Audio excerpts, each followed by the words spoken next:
Hey guys, this is Anthony Morganti from anthonymorganti.com, and this is episode 61 of Photo Critiques. And in Photo Critiques, people send me in some of their best work, and I critique each image with suggestions on how they can improve it. And today I get to critique the work of Jose Bastos. And Jose is, if I remember right, he's from Brazil, but he's living in Ireland. And I thought that was kind of a weird combination, but that's pretty cool.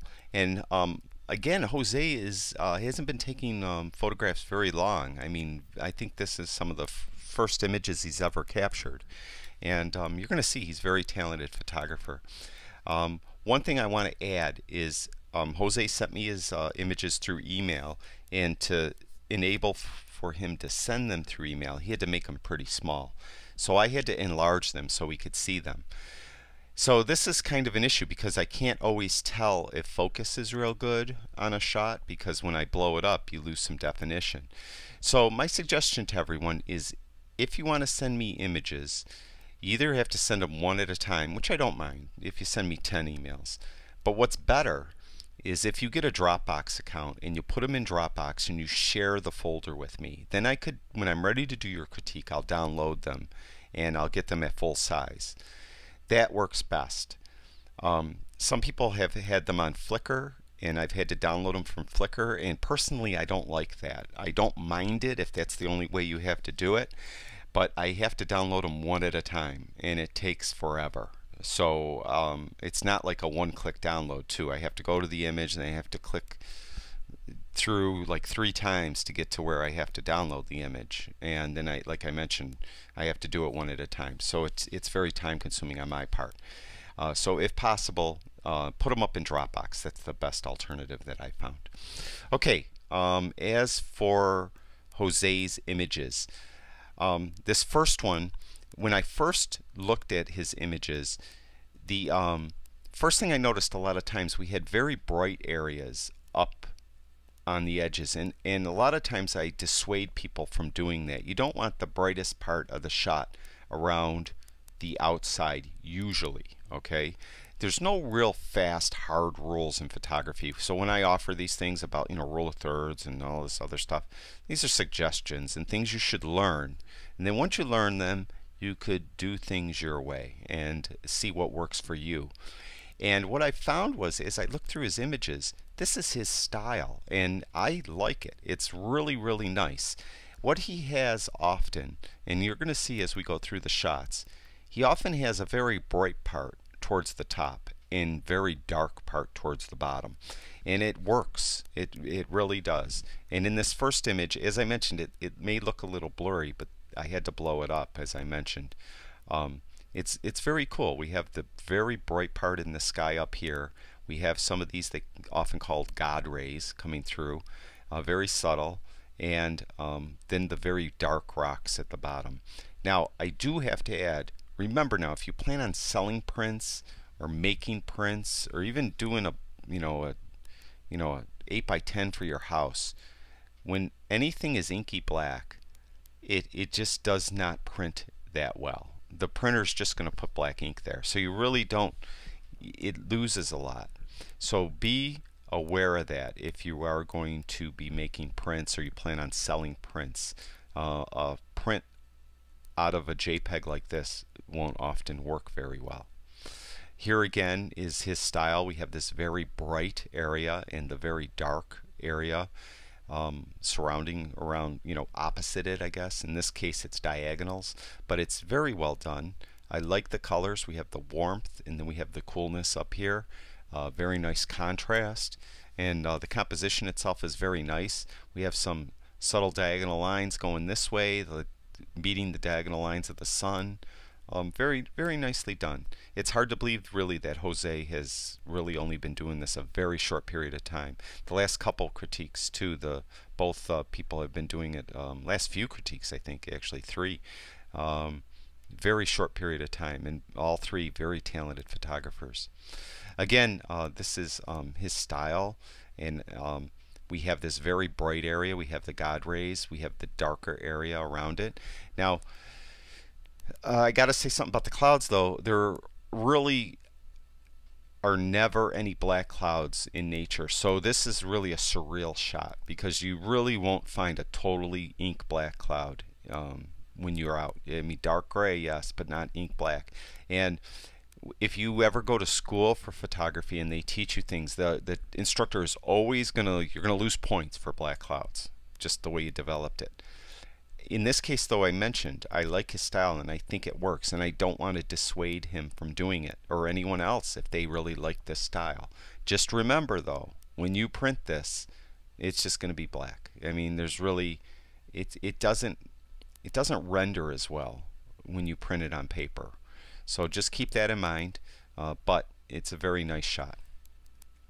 Again, you know, his style, as I mentioned, very bright, and in it gets very dark, and it's pretty cool. I mean, it's a pretty cool style. Technically, he's sound. He has very dramatic sky. We have a nice straight horizon. It's really not crooked. As I mentioned, it looks a little blurry, but this photograph, when I had it in Lightroom originally, was just a little bigger than this building. So I really had to boost it, blow it up to get it to so we could see it. So it's a good shot. I like it. I love the colors. We have some really a play of warm colors and cool colors, and it works very well.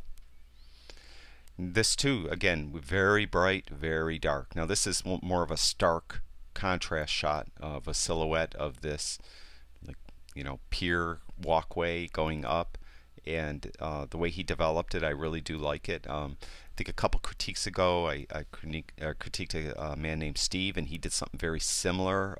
I really like that style, and you know, in this case, Jose did a great job, like Steve did in his, a really nice job. And again, now the bright part is more in the middle, not necessarily at the top, but you get the idea. And this is that same pier. I'm going to call it a pier. But you know, it's you know, further back. You know, very cool. I do like the style. It's something I don't know if I could shoot that way, but if someone's interested, I encourage them to shoot like this. It's unique. You don't see a lot like this, so it's very nicely done. Now here's a little away from it. We have this leading line of the like a canal going through. It's baked pretty good. Excuse me. It's baked pretty good, as I mentioned. When I say baked, I mean it's you know, the saturation is up pretty high. Again, it's kind of blurry, so it looks almost painterly, but I think that is because of me blowing it up again. So it's pretty cool, and we have some people in the shot to give you some perspective and scale, and a very nice shot. Whenever you photograph, as I mentioned before, when you photograph anything with eyes, you always focus on the eyes, so I can't tell if it's really focused on the eyes, as I mentioned before. But two is you really have to get the whole animal in the shot, unless you're going to just shoot the head. So if you're going to shoot the head of the duck, then you'll be okay. Just make sure you get the whole beak in the shot. You're not cutting out any of the beak. But if you're going to go anything beyond the head, you really have to get the whole animal in the shot.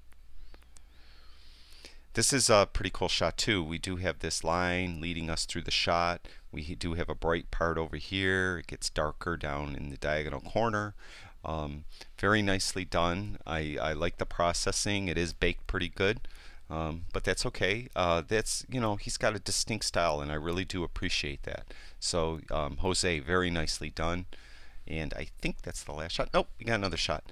Kind of like a street photography shot, and very nicely done. A couple men talking. We have the kind of a frame going on here with the tree and the cement in front of the men, and it's a very nice shot. Very nicely composed.